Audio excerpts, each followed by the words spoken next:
Hey, what's up guys? What is going on? Hope everybody's doing well. Liverpool versus Arsenal 2-2. This is a super old game. I know it's a very old game. Nobody really cares at this point about this game, but I just happen to watch it. Liverpool versus Arsenal. It's a must watch. You have to watch this type of game, and I know nothing really matters at this point. Like there's almost no point except that you're playing for the badge, the crest that is Liverpool or Arsenal, and they should give their all, every bit of themselves when it comes to this. I know players are tired. They already know that Liverpool is champions. We all know Liverpool is champions, but at the end of the day, you got the fans and the club. Once again, the club that you're representing, I think you should give everything. But players just want vacation to start, I'm sure, because as soon as that ends, you're back at it, and they're not even resting. Some of these teams are going to be playing that World of Cups or clubs or whatever that they're playing here in the U.S.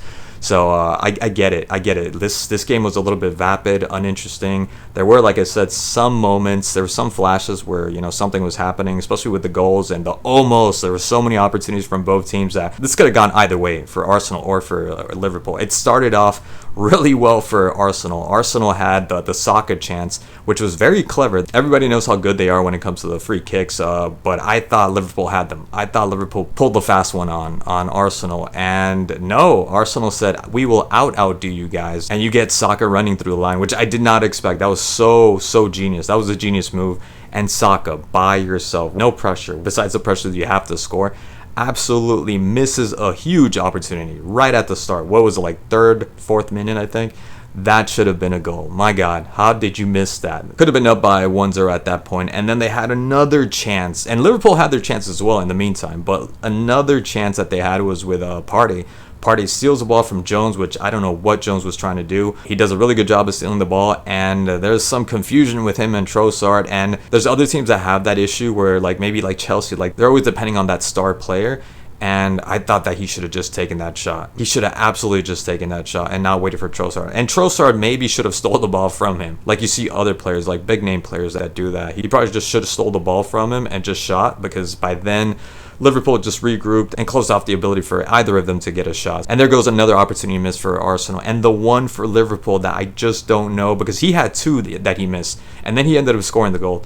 Luis Diaz, great pass from Salah, which is at this point his bread and butter, his passing. He ends up giving Luis Diaz a ball that he ends up walking all by himself inside the box. He even has the touch to be able to control the ball and just kind of look up and decide where he's going to place it, left or right, and he gives it pretty much right to Raya. Good save also from Raya, but huge miss from Liverpool. So both teams had the opportunity to be up early on in the game, and that's not mentioning Gakpo. Gakpo had two opportunities right before he ended up scoring the goal, the first goal for Liverpool, which is, I can't remember who ended up giving him a pass, but he ended up doubting himself and took too long, and I think at that point he just ended up just going back and passing it back, or I think he lost it. I think it was the second one where he lost right before the goal, and the second one right before, within the same play pretty much, followed by the throw-in with a really good clearance from Robertson. That was another opportunity that he should have shot as soon as he had the space, and I think that's actually when he ended up turning around, and I think he lost the ball, and then followed by the throw-in, and then Arsenal, I don't know what was going on. Partey, I think, was the closest one. He was between, I think, Partey and Kiro, or maybe Saliba,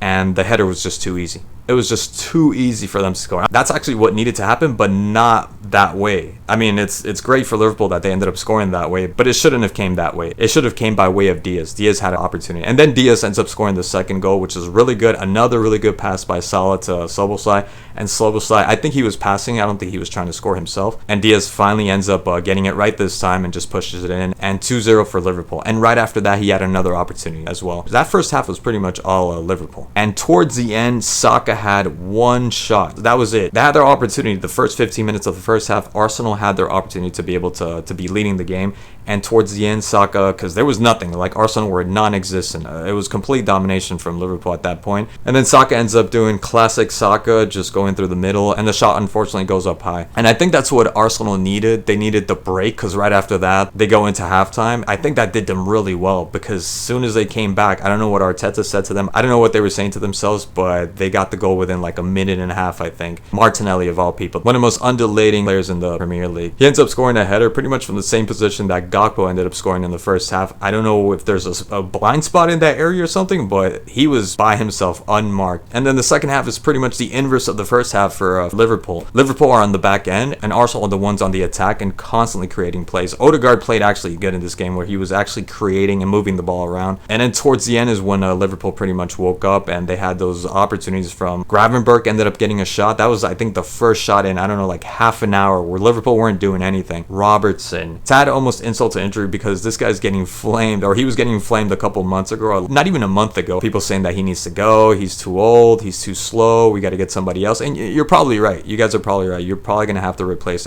Robertson. The miss from the corner kick, having so much time, and goes right to his left foot. It's not like it went to his right foot, it went to his left foot. Kind of remind me of the goal that Garcia from Barcelona ended up scoring against Inter Milan, where he just rammed it in with the inside of his right foot. But from an angle, this one was a little bit more easy. It was just straightforward. He just needed to just get the aim just right, and that would have been a legitimate goal. There wouldn't have been any offside or anything like that, and he ends up missing it. But I don't know how much, but he ends up missing it in the end. And then the last goal, I mean, if it wasn't for Konate, who decided to just face slam Lewis Skelly to the ground, that was also going to be a legitimate goal. And unfortunately, it was a foul, and Robertson probably thought that he redeemed himself with that goal, but they decided to take it away. So those were pretty much the salient points that I found in this game that were interesting. Like I said, there were moments that it was just a very humdrum type of game, and other times that the pace was a little bit more upbeat and more exciting, and there were moments where you just wanted to just grab the screen and just yell. It's not that difficult. It's not that difficult when you have so much time, but these players are tired. There's not much at stake in the end. I think this was just more a game of bragging rights, where fans could kind of just gloat over the other team and just rib each other for the next week. So anyways, guys, that's all I want to talk about. Thank you so much for watching again, and I'll catch you guys in the next one.